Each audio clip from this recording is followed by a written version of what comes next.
Styles, assis d'un air déprimé, sur le lit king size de la chambre, jouant quelques notes de piano, regardant un diaporama défiler sur l'ordinateur. Regardant un diaporama défiler sur l'ordinateur de certaines photos de Styles et Derek qui étaient en diaporama, défilant les unes après les autres. Il regardait certaines des photos, tout en jouant quelques notes de piano. Le piano synthétiseur qu'il avait sorti, qu'il avait déposé sur le lit en face de lui. Le piano synthétiseur qu'il avait sorti, qu'il avait déposé juste en face de lui. Ce piano qu'il ne sortait pas pour de grandes occasions, qu'il n'avait plus sorti depuis longtemps. Ce piano qu'il ne sortait pas pour de grandes occasions, qu'il ne sortait pas souvent, qu'il n'avait plus sorti depuis longtemps, se disant que c'était de nouveau l'occasion d'en jouer. Ce soir-là, Styles, sur le lit king size, regardant un diaporama de leurs photos de leur première rencontre, les premiers jours qu'ils ont passés ensemble, ces photos qu'ils voyaient et qu'ils regardaient, ces photos qui défilaient sur le diaporama qui était installé dans une clé USB, ce diaporama qui avait été enregistré, qui avait été créé et fait par Derek et Styles. Plusieurs photos en avaient été sélectionnées, dont des photos de eux deux, se tenant la main, se regardant avec amour, des photos de eux deux, habillés de la même manière, au bord d'une plage, le front contre le front, les yeux fermés, ressentant la même chose l'un pour l'autre, se tenant le cou et se tenant le visage, se caressant la joue, se regardant dans les yeux fermés, ressentant l'amour de l'un autant que de l'autre. Ils se regardèrent. Il vit alors ces photos où ils s'embrassèrent en face de la mer, assis sur la digue, l'un en face de l'autre. Ces photos où ils étaient tous les deux, l'un contre l'autre dans le lit, l'un qui souriait, l'un qui l'embrassait, les yeux fermés, les yeux ouverts. Ils se regardèrent. Toutes ces photos, toutes ces années qu'ils ont passées ensemble, leur première rencontre, leur premier encart, leur premier rendez-vous. La fois où ils ont compris qu'ils étaient faits l'un pour l'autre. Toutes ces photos qui défilaient. Cette fois où ils se sont réveillés un matin et où Derek l'a attrapé par le dos, lui faisant un câlin, voyant ses mains passer à travers son buste. Il voyait ses mains passer à travers son buste, lui faire une caresse sur les côtes, passer de l'autre côté, et il voyait ses mains se réunir sur son ventre. Voyant les mains de Derek se réunir sur son ventre, passer sur ses côtes, et ainsi se rejoindre sur son buste. Ils s'embrassèrent ce matin-là. Il se souvenait de cette photo, de ce matin-là, où Derek l'avait pris par surprise, par derrière, lui faisant un câlin, ses mains qui se rejoignaient sur son buste, son ventre sur lequel il sentait la caresse de ses mains qui montaient de plus en plus haut et qui atterrissaient sur ses pectoraux. Il sentait l'amour de Derek à travers ses mains, les paumes de ses mains qui étaient posées sur ses pectoraux, sur son buste. Il pouvait sentir l'amour et la tendresse que Derek ressentait envers Styles. Il regardait toutes ces photos, ce diaporama qui défilait avec une musique. Ce diaporama qui défilait avec une musique, les années qui défilaient à travers les photos qu'ils regardèrent, leur première rencontre, leur premier encart, la première fois qu'ils se sont vus, qu'ils se sont parlé, qu'ils se sont dit ce qu'ils ressentaient l'un pour l'autre. Cette première fois, il ne l'oublierait jamais. Il était face au piano synthétiseur qu'il avait sorti, pour on ne sait quelle occasion, pour on ne sait quelle raison. Ce piano qu'il avait sorti, il en jouait quelques notes, ne sachant pas vraiment pourquoi, le regard dans le vide, la lumière éteinte, la chambre vide, le lit bien fait, assis en lotus, juste à côté du PC, sur lequel le diaporama était en train de défiler. Les photos et les années étaient en train de défiler. Ce qu'ils ont ressenti l'un pour l'autre, ce qu'ils avaient vécu ensemble, toutes les années qu'ils avaient passées ensemble, défilaient à travers le diaporama. Les photos lui faisaient revivre ces belles années qu'ils avaient vécues ensemble. Il avait le regard dans le vide. Il fixait le clavier du piano. Il en jouait quelques notes, ne sachant pas vraiment ce qu'il faisait. Il en jouait quelques notes. Ne sachant pas vraiment pourquoi, ni même ce qu'il faisait, il en jouait quelques notes.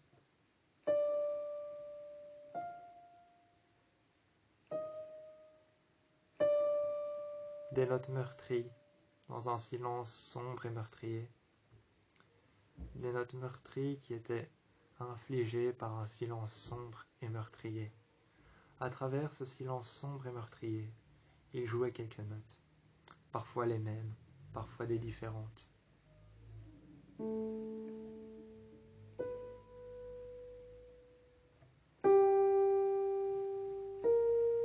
Certaines plus fortes, certaines moins fortes.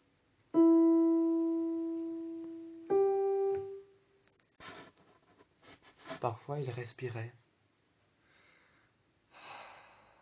Il écoutait sa respiration. Il regardait le diaporama après avoir arrêté de jouer. Il jouait quelques notes meurtries.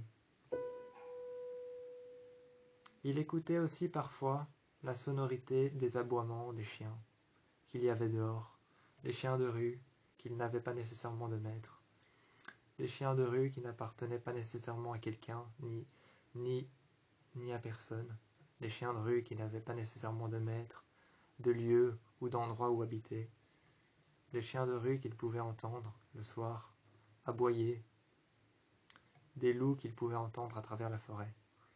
Il les entendait, il les écoutait. Il était face au piano, le regard dans le vide. Il jouait quelques notes, des notes meurtries, tristes, auxquelles il pensait.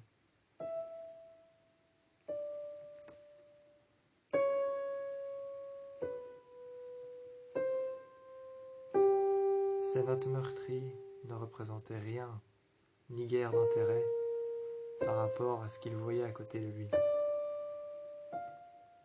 Ces notes meurtries qu'il jouait de temps en temps, ne sachant pas nécessairement ce qu'il faisait, le diaporama qui défilait juste à côté de lui. Ces notes désintéressées, à travers lesquelles le pur hasard était en train de faire jouer ses mains. Un simple hasard était en train de manipuler ses mains, comme s'il ne contrôlait pas nécessairement ce qu'il faisait. C'étaient des notes, des sons qui paraissaient pour lui être une mélodie. Lorsqu'il faisait ça, il se sentait bien, libre, libéré de tout ce qu'ils avaient vécu. Ces années qu'ils avaient vécues ensemble, il les faisait jaillir à travers les notes de piano qu'il jouait. Ce soir-là, il attendit la présence de Derek. Il attendit sa présence avec impatience. Avec impatience, il attendit la présence de Derek, qui était parti rassurer la jeune louve, qui ne se sentait pas à l'aise à l'idée d'avoir vu ses parents se réconcilier et se battre sur la même journée. Il écoutait aussi le bruit des chiens du voisin, le bruit des chiens sans refuge, qui aboyaient, qui parfois gémissaient, qu'on pouvait sentir leur douleur à travers leur aboiement, leur gémissement. De dehors, on pouvait sentir qu'ils se sentaient seuls, tristes, délaissés. Ces jeunes chiens, ces jeunes loups qu'on pouvait entendre à travers la forêt. Derek et Styles les entendaient et les écoutaient. Derek était en train de rassurer la jeune louve, qui sur une journée avait entendu ses parents se disputer et se réconcilier. Cela l'avait perturbée, mais ce n'est pas pour autant que Derek était en train de la rassurer. Cela la rassurait que son père lui disait que ce n'était qu'un incident comme tous les autres. Tandis que Styles lui regardait le diaporama. Ces jeunes années qu'il avait passées avec Derek, ces jeunes années qu'il avait passées avec Styles, lui-même, ces jeunes années qu'il avait passées avec lui-même, Styles se disait que parfois, lorsqu'on se sent seul, les jeunes années qu'on a passées avec les personnes qui nous aiment, On ne les passe pas nécessairement avec les personnes qu'on aime, mais lorsqu'on se sent seul, on passe nos jeunes années avec nous-mêmes. Ces jeunes années qu'il avait passées avec lui-même, avec Styles qu'il avait passé ses propres années avec lui-même, ces années où il se sentait seul, cette même année où il a rencontré Derek, ce même soir où il s'est rendu compte qu'il aimait Derek, que c'était la personne avec qui il allait passer le restant de ses jours. On pouvait entendre son désarroi lorsqu'il descendait dans les notes les plus aiguës. On entendait son désarroi lorsqu'il descendait dans les notes les plus aiguës. Lorsqu'il voyait une photo sur le diaporama et qu'il en jouait des notes tristes, il pouvait savoir qu'une note accompagnée, plus grave, lui faisait ressentir un sentiment de chaleur, un sentiment de réconfort lorsqu'il jouait des notes plus graves. Les chiens qui aboyaient à l'extérieur, les loups qui hurlaient à la lune, le vent qui frémissait à travers les arbres et les branches, secouant les feuilles, la lumière de la lune qui réfléchissait à travers les feuilles, les arbres et les branches qui frémissaient à travers le vent. Derek, qui s'était métamorphosé en loup dans la chambre de sa jeune fille. Sa jeune fille qui s'était métamorphosée en jeune louve, une louve brune, inquiète pour ses parents, qui avait fermé les yeux entre le pelage de Derek et entre la queue de Derek, toute noire et frissonnante avec le vent qui entrait à l'intérieur. Frissonnant avec le vent qui interagissait avec le pelage de Derek, le vent qui interagissait avec le pelage de Derek, frissonnant avec sa queue qui était tout autour de la jeune louve. Cette queue noire qui frissonnait avec le vent tout autour de la jeune louve la rassurait. Elle a alors ouvert les yeux, regardé son père une dernière fois, entendu Styles jouer quelques notes de piano, écouté de la musique et regardé le diaporama de leurs jeunes années, de la fois où ils se sont rencontrés, ces notes aiguës et tristes qu'il jouait, ces notes perturbées qu'il jouait, étaient un peu un message comme quoi il savait que Derek était pardonné et était bien la personne qu'il aimait. La rédemption était enfin trouvée. Ils ont donc trouvé tous les trois une rédemption. La jeune louve a retrouvé ses parents. Le jeune Derek a retrouvé le jeune Styles. Le jeune Styles a retrouvé le Derek d'avant. Le Derek d'avant est redevenu celui qu'il était, et non pas celui qu'il n'était pas, celui qu'il n'avait pas voulu être, celui qui se sentait délaissé, celui qui se sentait seul et qui a été chercher du réconfort dans les bras de quelqu'un d'autre. Celui qui a cherché du réconfort dans le bras de quelqu'un d'autre était l'ancien Derek. Celui qui était parti. Celui qui avait trouvé un autre foyer, hors de leur vie. Leur vie maintenant faisait partie du nouveau Derek. Le nouveau Derek. Celui qui savait pertinemment que son vrai amour était bien Styles. Son vrai amour était bien Styles.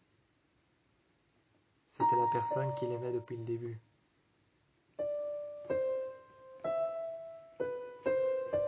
Ces notes qu'il entendait jouer par Styles envoyaient un message, comme quoi il se sentait rassuré chez lui et bel et bien auprès de la personne qu'il aime.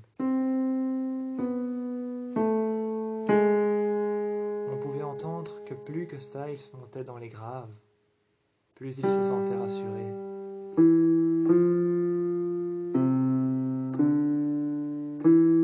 Ce soir-là, lorsque Styles était en train de jouer du piano, Derek venait de rassurer la jeune louve qui s'était endormie en fermant ses yeux.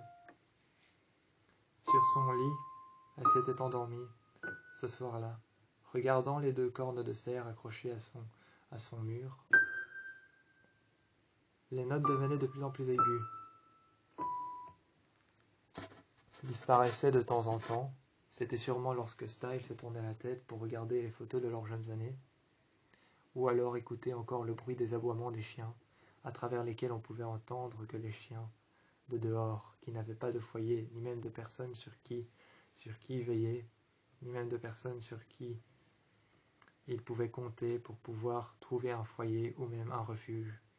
Ces personnes qui réussissaient à recueillir des chiens chez eux avaient disparu, toutes les unes après les autres. On pouvait sentir les chiens être délaissés, aboyer au clair de lune, les loups qui aboyaient à la lune, qui hurlaient à travers la forêt, à travers ces quelques notes qui devenaient de plus en plus graves. Tous les loups, tous les chiens, tous les animaux de dehors, les animaux nocturnes, les animaux qui fermaient les yeux et qui s'endormaient avec la ville, les bâtiments qui devenaient de plus en plus sombres, fermaient les yeux avec le temps. Lorsque Derek est arrivé dans la chambre, il s'est posé sur le fauteuil, a retiré son t-shirt, et c'est alors qu'il s'est mis en boxer sur le fauteuil, prenant le livre sur le côté. Il a alors pris le livre sur le côté, ouvert à la dernière page à laquelle il s'était arrêté. Lisant les fleurs du mal, il regardait Styles jouer ses quelques notes de piano, de plus en plus graves, parfois de plus en plus sobres, parfois de plus en plus sombres, parfois de plus en plus aigus, parfois de plus en plus durs. Mais jouant ces quelques notes de piano, il savait que Styles allait bien, car Styles faisait souvent ça pour pouvoir se rassurer, savoir que quelque chose pouvait le maintenir debout, lui faire oublier tout ce qu'il a vécu, cette trahison qu'il avait vécue, ces petites notes de piano, ce son à travers lequel lui il entendait une mélodie, montrait que maintenant il avait trouvé la rédemption. Derek, qui était à côté de lui sur le fauteuil, qui lisait un livre, les fleurs de la mort, les fleurs du mal. Lisant les fleurs du mal, lisant les fleurs de la mort, 2 livres qu'il avait lus, qu'il relisait encore et encore, qu'il trouvait passionnants, sur lesquels on pouvait entendre, voir, lire de la psychologie, voir et entendre, lire de la psychologie envers l'amour, envers les drames, envers la rédemption, envers la trahison et envers l'horreur, tout ce qu'ils ont vécu à peu près. On pouvait le retrouver dans les fleurs du mal, dans les fleurs de la mort, ces 2 livres qu'il lisait, ces notes de piano que Styles jouait, cette mélodie imaginaire qu'il inventait, les loups qui aboyaient, et peu à peu, le soir, tous les 2 se sont endormis. Styles a joué sa dernière note de piano, des notes de plus en plus aiguës, de plus en plus infimes, et il s'est endormi sur le lit, se réveillant le lendemain matin, avec Derek qui s'était réveillé, le livre sur la poitrine. Ils avaient trouvé une rédemption, un moyen de vivre heureux, de vivre en paix, et de vivre sain et sauf, près de leur jeune louve qui s'était endormie, dans son lit, ce soir-là, bercé par les jeunes notes de piano. Les jeunes années de Styles et Derek, ces jeunes notes qui devenaient de plus en plus faibles avec le temps, elles avaient été bercées par le son et par le bruit du piano. De faibles notes, de infimes notes de piano que jouait Styles, d'infimes notes de piano qui devenaient de plus en plus faibles, de jeunes notes de piano qui devenaient de plus en plus vieilles avec le temps, lorsqu'il apparaissait dans les notes les plus sombres, les plus sobres, et de plus en plus fortes, ce devenaient de vieilles notes de piano qui étaient de plus en plus rauques. Cela berçait la jeune fille qui s'était endormie le soir même. Berçant la jeune fille qui s'était endormie le soir même, se métamorphosant en jeune louve, elles fermèrent les yeux et se réveillèrent seulement le matin. Se réveillèrent seulement le matin auprès de ses 2 parents endormis, bercés par le bruit du piano, de notes qui l'avaient endormi le soir même, des notes qui l'avaient endormi le soir même, qui devenaient de plus en plus faibles, de plus en plus contrastées.